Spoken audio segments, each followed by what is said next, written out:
Assalamualaikum warahmatullahi wabarakatuh. Salam sejahtera untuk kita semua. Selamat pagi, selamat siang, dan selamat malam untuk dosen pengampu mata kuliah pengelolaan pendidikan Ibu Ika Evitasari Aris MPD dan teman-teman semua yang sedang menonton video saya hari ini. Saya Muhammad Jalani, mahasiswa Universitas Primagraha, jurusan Pendidikan Guru Sekolah Dasar.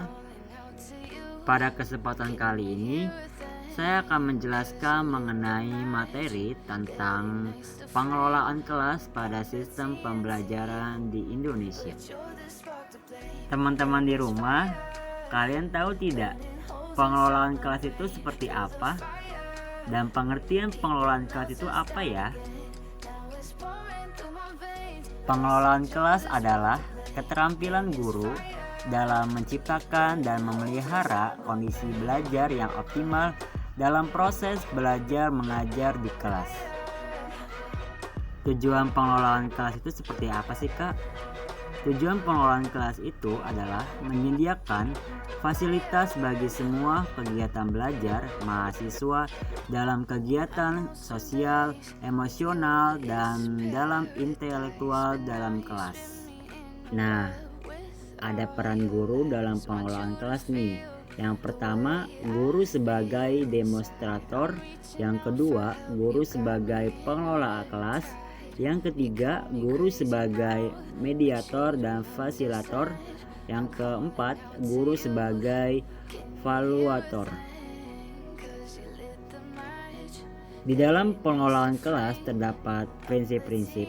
Yang pertama, hangat dan antusias. Yang kedua, tantangan. Yang ketiga, bervariasi. Yang keempat, keluasan. Yang kelima, penekanan pada hal-hal yang positif. Yang terakhir, yang keenam, itu penanaman disiplin diri. Nah, teman-teman semua, ada yang tahu penataan ruang kelas yang baik itu seperti apa? Nah, hari ini kakak juga akan menjelaskan.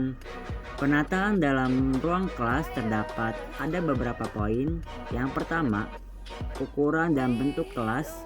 Yang kedua, bentuk serta ukuran bangku dan meja peserta didik. Yang ketiga, jumlah peserta didik dalam kelas. Yang keempat, jumlah peserta didik dalam setiap kelompok. Yang kelima, jumlah kelompok dalam kelas. Itu yang harus diperhatikan. Di dalam pengelolaan kelas terdapat masalah yang timbul dari pengelolaan kelas. Yang pertama, kurangnya kesatuan antar pendidik dan pembelajar.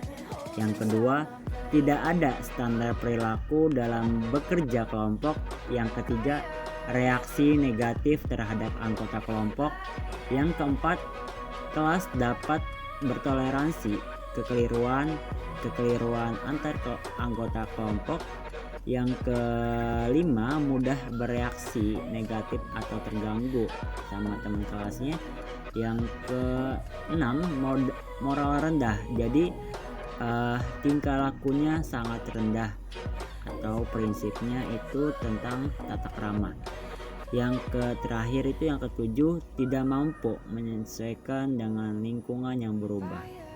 Nah, di sini sangat penting menjaga untuk pengelolaan kelas bagi siswa dan guru.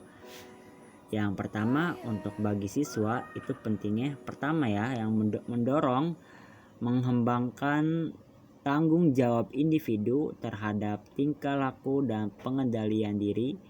Yang kedua, memberikan tingkah laku sesuai dengan tata tertib, menyadari bahwa teguran guru adalah kasih sayang bukan kemarahan. Yang ketiga, menimbulkan rasa tanggung jawab dan berkewajiban, memelihara diri dalam tugas serta bertingkah laku yang wajar sesuai dengan aktivitas yang beragam. Untuk gurunya, yang pertama, mengembangkan pengertian dan keterampilan dalam kegiatan belajar di dalam kelas atau langkah-langkah pengajaran yang digunakan secara tepat dan baik.